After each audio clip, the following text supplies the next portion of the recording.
This channel does not promote any violent, harmful, or illegal activities. All content provided by this channel is meant for an educational purpose only.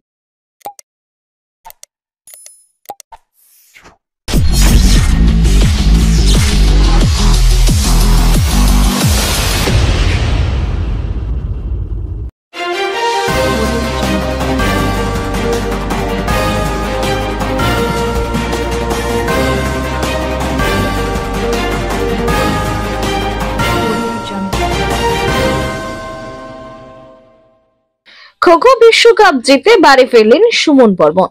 ফুল মালা বাজনায় বরণ করলো এলাকাবাসী। চুঁচুড়ার মিলনপল্লীর দিন মজুরের ছেলে সুমন বিশ্বকাপ জিতেছে। খুশি পরিবার প্রতিবেশীরা। মা বাবা কষ্ট করে বড় করেছে, এবার তাদের কষ্ট লাঘব করতে একটা চাকরি চায় সুমনের। 13 থেকে 19 জানুয়ারি দিল্লির ইন্দিরা গান্ধী স্টেডিয়ামে বসেছিল প্রথম খো-খো বিশ্বকাপের আসর। পুরুষ বিভাগে 20 জন এবং মহিলাদের 19টি দেশ থেকে অংশ নেয়। ভারতের পুরুষ ও মহিলা দুই দলে বিশ্ব চ্যাম্পিয়ন হয়।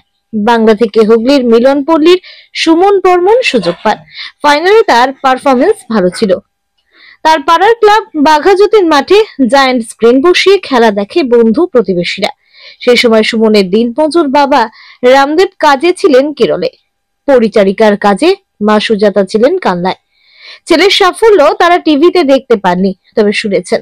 পরে বাড়ি ফিরে জেনেছেন একটা 10 ফুট বাই 10 ফুট ঘরে 5 জনের পরিবার সুমনদের।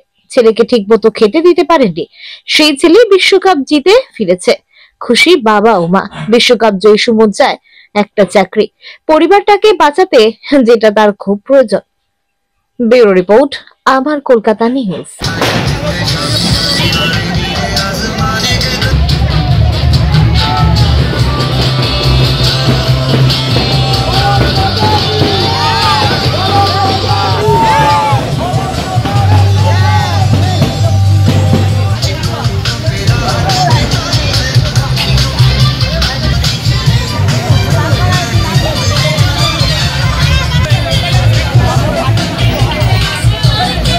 থেকে শুরু করে আজকে এই যে জার্নি বিশ্বকাপের মঞ্চে কি বলবে?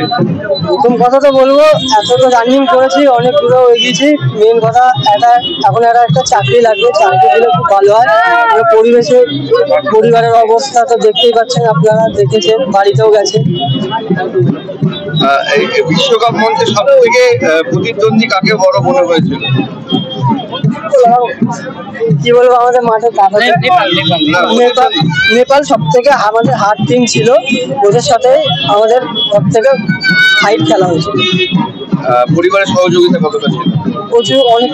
সবার পাড়ার প্রতিবেশী, বাড়ির লোক, মাঠে দাদারা, স্যাররা, ভাই বোনেরা সবাই সাহায্য করেছে। এই যে একদম খেলার টুকরোর মাঠ থেকে শুরু করে একদম বিশ্বকাপের মঞ্চে পৌঁছাতে গেলে তো জামা কাপড়, ড্রেস, জুতো এগুলো তো দরকার, এগুলো তো মূল্য আছে। এগুলো কিভাবে সহযোগিতা এগুলো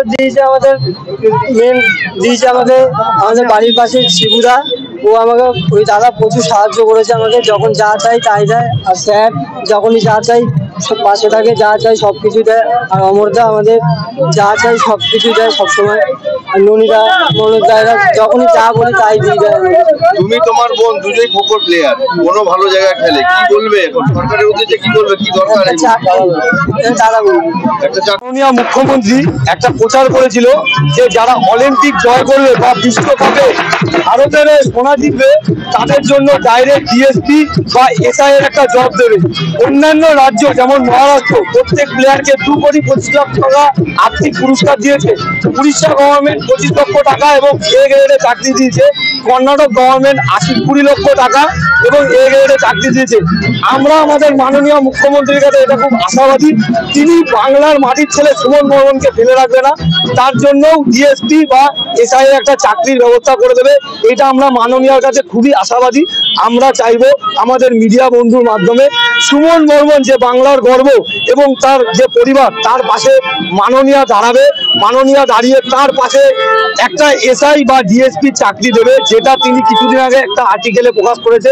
আমরা এটাই আশাবাদী, সুমনের পাশে, তার পরিবারের পাশে আমাদের মাননীয় মুখ্যমন্ত্রী, মা মাটির সরকার, মাটির ছেলে সুমন বর্মনের জন্য একটা সরকারি চাকরির ব্যবস্থা করেছেন।